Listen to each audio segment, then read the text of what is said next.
Allez, c'est l'heure de l'info éco à présent. L'heure des comptes de 2020 a sonné. Bonjour, Aude Kersulek. Bonjour Damien. Beaucoup d'entreprises ont à ce jour déjà annoncé leurs résultats. On sait à quel point certains secteurs ont souffert de la crise et des conséquences du Covid-19 et comment d'autres ont à peine connu quelques soubresauts. En France, on peut citer le secteur du luxe, fer de lance de notre économie. Oui, hein, les États-Unis, ils ont la tech, les GAFA. Et bien nous, en France, on a le luxe. Hein. Dans ces entreprises, on retrouve notamment Kering, le groupe de François Pinault, avec des marques comme Gucci, Saint-Laurent, Balenciaga, 15 marques au total. Hermès, le Cellier, L'Oréal pour les cosmétiques luxe uniquement. Et LVMH, Louis Vuitton, Moët & Cie. Alors à la question, le luxe a-t-il vu passer la crise? Eh bien, on peut noter un léger repli des ventes. Hein. Le chiffre de LVMH, c'est moins 16%.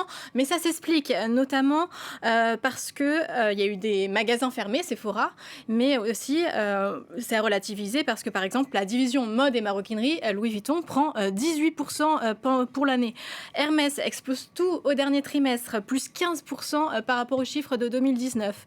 Loin des pertes colossales, vues dans l'aérien, vues dans l'automobile, Oui. les entreprises du luxe ont continué à gagner de l'argent en 2020, des bénéfices allant de 1,5 milliard pour la plus petite, Hermès, jusqu'à près de 5 milliards pour le mastodonte LVMH. Et des résultats qui se traduisent par une très bonne santé boursière.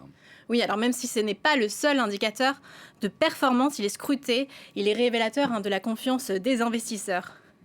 Les cours de bourse ont eu des trajectoires haussières incroyables. Hermès, plus 37%, plus forte hausse du CAC 40.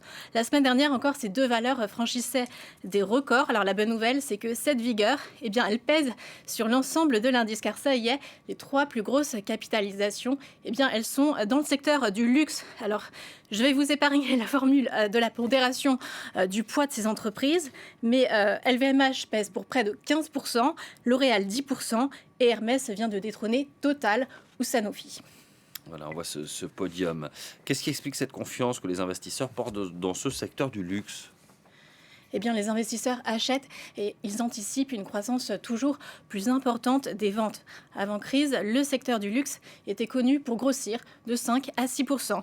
Et la crise, elle a paradoxalement épargné le marché chinois, qui reste le pilier principal de la demande mondiale.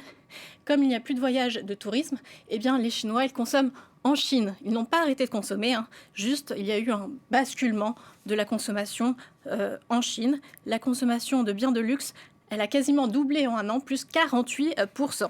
Et puis, cette période a aussi accéléré la mise en place du e-commerce. Il y a des plateformes pour acheter ces biens de luxe. Et bien, les nouvelles générations y ont complètement adhéré. Merci beaucoup, Aude Kersulek, pour cette info éco.